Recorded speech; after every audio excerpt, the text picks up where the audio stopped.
അത് കേരളമാകെ ഇപ്പോൾ ചർച്ചയാണല്ലോ. സത്യത്തിൽ നമ്മൾ പൊതുപ്രവർത്തകന്മാരും ജനകീയ നേതാക്കന്മാരും ഒക്കെ ശ്രദ്ധിക്കേണ്ട ഒരു കാര്യം, ഇത് നമ്മുടെ ഒരു ജനാധിപത്യ സമൂഹമാണ്.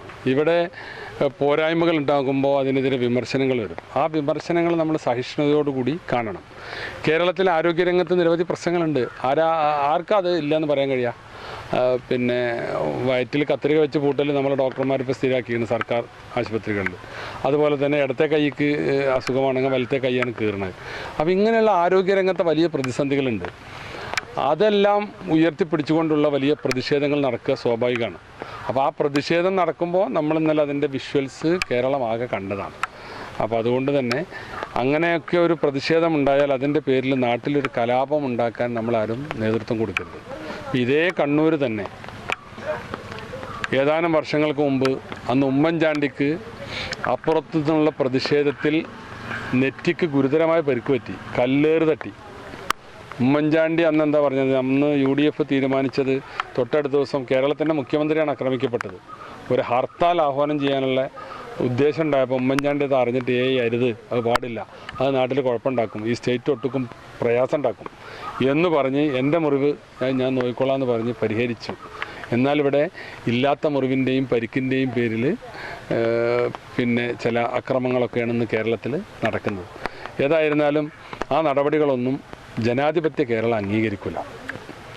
അക്രമങ്ങളെ നമ്മളാരും ന്യായീകരിക്കുന്നില്ല. പക്ഷേ ഇന്നലെ കണ്ണൂരിൽ ഈ KSU വിദ്യാർത്ഥികളുടെ ഭാഗത്ത് ഒരു അക്രമം ഉണ്ടായിട്ടില്ല.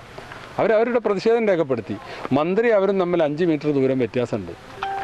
ഏറ്റവും ചുരുങ്ങിയ 3-4 മീറ്റർ ഉണ്ട്. മന്ത്രിക്ക് ചുറ്റും 20 പോലീസുകാരുണ്ട്. 4 കുട്ടികളാണ് ഈ മുദ്രാവാക്യം വിളിച്ചത്.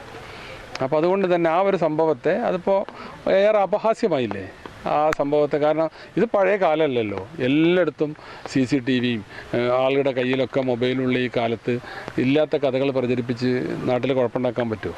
അപ്പോൾ അതിന് ശ്രമിച്ചവർ അപഹാസ്യരായി. അതാണ്ടായത്. അല്ല, അത് ഇപ്പോഴത്തെ ചർച്ചകൾ മാറ്റുക എന്നുള്ളതാണ്. ഡാറ്റ എടുക്കാൻ പാടില്ലാത്ത ഡാറ്റ എടുത്തതിൻ്റെ പേരിൽ മുഖ്യമന്ത്രി വരെ പ്രതിക്കൂട്ടിൽ നിൽക്കുകയാണ്. അപ്പോൾ അതുപോലെ തന്നെ ആരോഗ്യരംഗത്ത് വലിയ പ്രതിസന്ധികളാണ്. അങ്ങനെ ശബരിമലയിലെ ഇഷ്യൂ കൂടുതൽ രൂക്ഷമായി വരികയാണ്.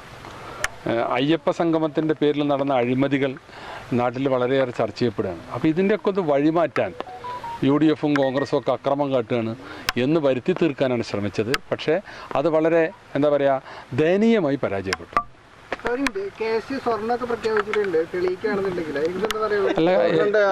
KSUവിന് ധൈര്യമായിട്ട് എന്തും പറയാം. കാരണം എന്താ വെച്ചാൽ അവരൊന്നും കാണിച്ചിട്ടില്ല, എല്ലാവരും കാണുന്നതല്ലേ. മുദ്രാവാക്യം വിളിക്കുന്നത് ഈ ജനാധിപത്യ രാജ്യത്തിൽ തെറ്റാണോ?